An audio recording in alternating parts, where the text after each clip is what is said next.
much. Thank you, Madam Chair. Thank you. Senator Vance. Thank you, Madam Chair. Thanks to both of you for being here. I've spent probably too much time grilling Chair Halmody about rail safety, and I'm sure she's sick of talking with me about the topic, so I'm going to focus on you, Mr. Folks. And, no, I'm kidding, obviously. It's your job. Mine too. So, but I want to actually sort of pick up on something that Senator Baldwin was talking about earlier, which is this sort of data that you collected at the STB in response to some of the service disruptions. So just to set the table, Mr. Folks, do I understand it correctly that the main thing that motivated that data collection in 2020, 2021 was sort of pandemic-related service disruptions? Yes, that's correct, Senator. Okay.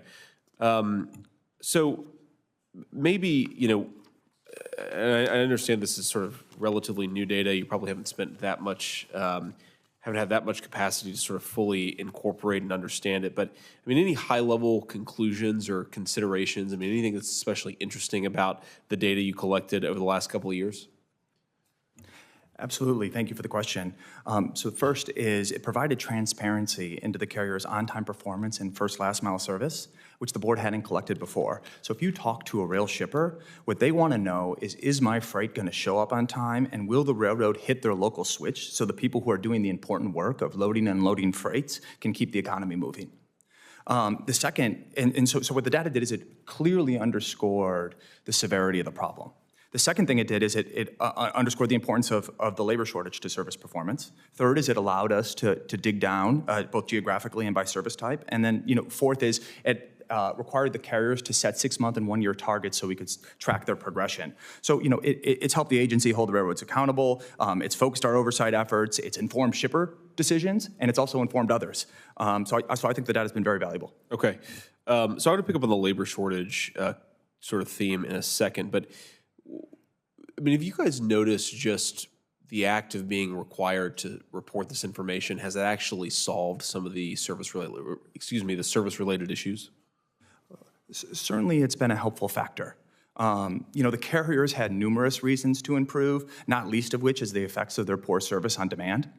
But I believe that the board's data collection was helpful. I mean, Senator, if you just look at the facts, you know, when we started our reporting around May of 2022, compared to the end of 2023, the carrier's trip plan compliance, which is that measure of service reliability, increased by about 17 to 29%, depending on the carrier's percentage points.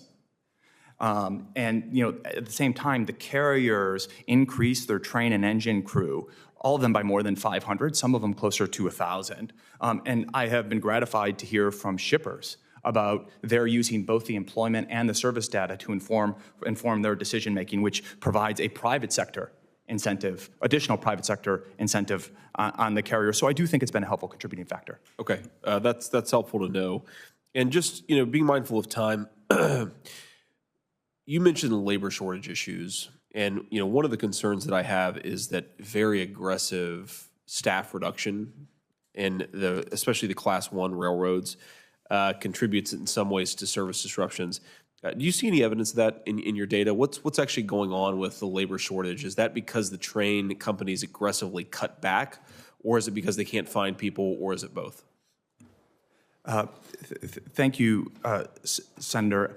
You know, I would say if you look at the employment shortage during the pandemic, it was a combination of both. Sure. And in addition to the factual predicate that I laid out, I would just point out that the railroads have stated to the board on the record that the labor shortage contributed to their service problems. Yeah, got it. Okay.